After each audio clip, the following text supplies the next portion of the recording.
Hello everyone, welcome back to my YouTube channel. If you're new here, don't forget to subscribe and hit the bell icon so you will never miss update. Let's get start the video without wasting your time. So guys, here's error delete options not showing and not working on iPhone, iPad after updated. So guys, let's get start the video without wasting your time. So one choose an app if you want to delete your iPhone.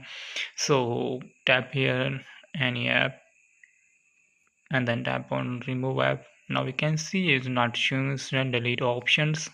So how can fix this issue? Simply step by step and follow them.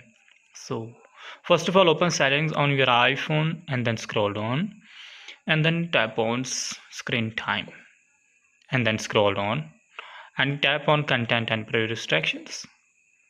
Now we can see a new appear on screen and then tap on app installations and purchases. Now tap it and then scroll on.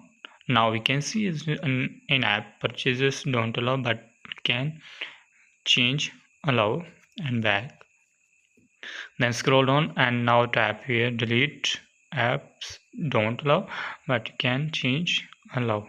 Now back and then tap on forget password. Always forget back and dual turn off content and privacy restriction. Tap it. Now turn off and back home screen, close page and then choose any apps. If you want to delete it, tap remove app. Now here is showing delete app. If you want to delete your app, tap on delete app and delete app from your iPhone. So guys, if you have any problem, tell in the comment. I help you. Please subscribe to my YouTube channel and thanks for watching video. Thank you.